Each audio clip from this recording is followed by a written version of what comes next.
brought to you by Palvi Agrico. आता शेतीसाठी जे काही लागणार ते घरपोच मिळणार, तेही मोबाईलच्या एका क्लिकवर। राज्यातील अनेक महानगरपालिकांमध्ये जागा वाटपावरून शिवसेना आणि भारतीय जनता पार्टीमध्ये खटके उडत आहेत। शिवसेनेची ताकद असलेल्या अनेक ठिकाणी भाजपने आक्रमक प्रचार करायला सुरुवात केली आहे। दुसरीकडे एकनाथ शिंदेंच्या शिवसेनेने सुद्धा जागा वाटपामध्ये मागे न हटण्याची भूमिका घेतली आहे। निवडणुकीसाठी भाजप आणि शिवसेनेत जोरदार संघर्ष सुरू असतानाच आता भाजप प्रदेशाध्यक्ष रवींद्र चव्हाण यांचं एक विधान चर्चेत आलंय। कल्याण डोंबिवलीत बोलताना रवींद्र चव्हाणांनी एका सभेला संबोधित केलं, त्यामध्ये त्यांनी कमळाला मतदान करण्याचं आवाहन केलंय। कल्याण डोंबिवलीत भाजप आणि शिवसेना युतीत एकत्र लढतायत।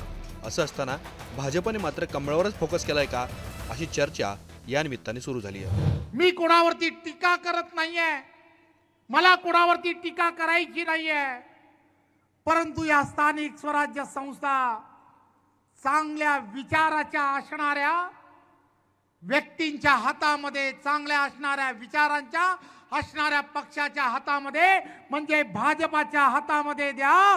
15 तारखेचं मतदान कमळाला करा। 15 तारखेचं मतदान कमळाला एक दिवस करा। 5 वर्ष तुमच्या सर्वांची जबाबदारी, 5 वर्ष तुमच्या सर्वांची जबाबदारी मी देवेंद्र फडणवीस म्हणून घेईन असा सांगणारा कर्तृत्ववान मुख्यमंत्री आपल्याला लाभलाय।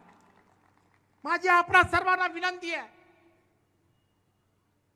की इथला असणारा प्रत्येक प्रश्न,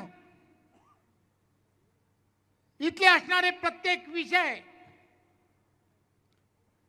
की ज्या विषयाला आपल्याला पूर्णत्वाच्या दिशेने जर घेऊन जायचं असेल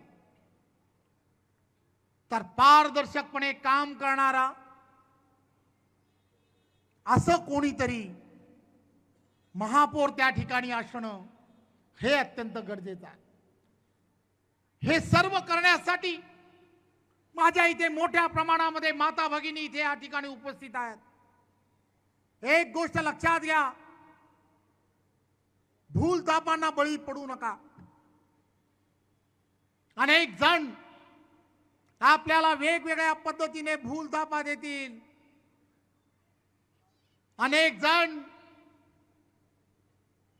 गाडींच्या काचा सुद्धा खाली करत नाहीत,